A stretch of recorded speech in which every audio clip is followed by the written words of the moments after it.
My name is Pastor Moses Borjas, and I pastor a church here in El Paso called Pacto Viviente, or Living Covenant Church. The church here in El Paso is going on, it's already on 15 years, but we've been pastoring for 22 years already. Through my mom, I'm a fourth generation pastor.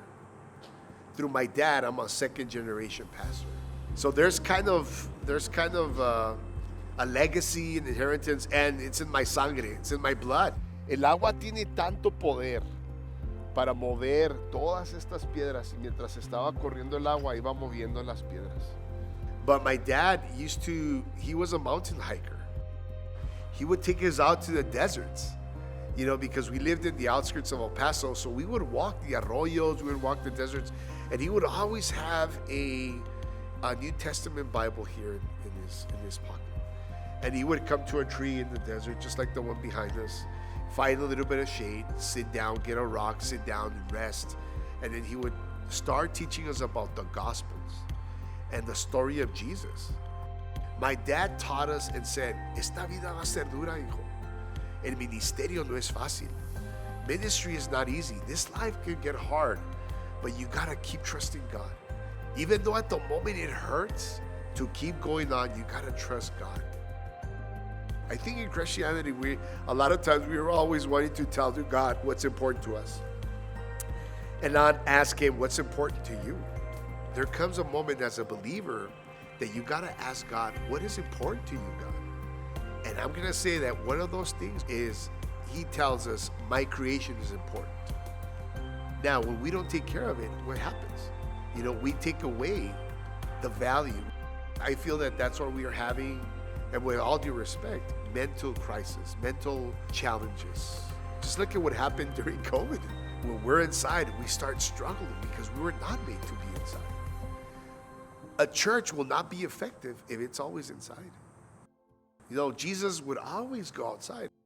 One of those scriptures where He fed 5,000, He fed them in the desert like this. It makes you understand that the ministry of Jesus to touch people's lives is outside. And I think ministry has to be that way too.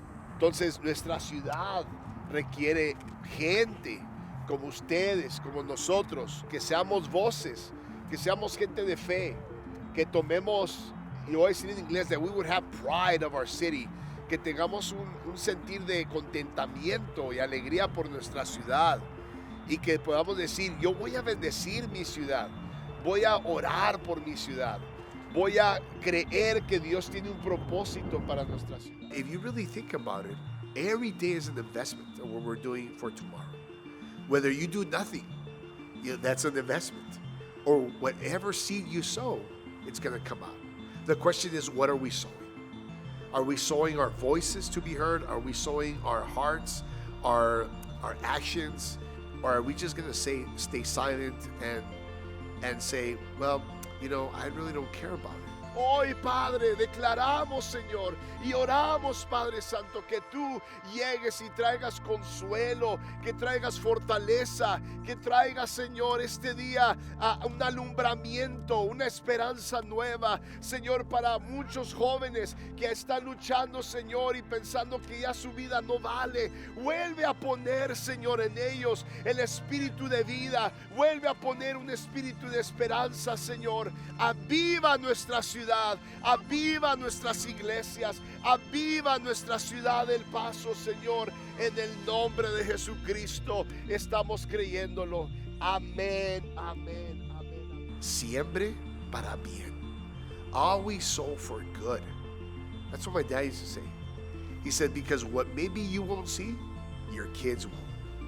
He says, so if you sow something good on somebody today, you don't know how much impact that would have tomorrow.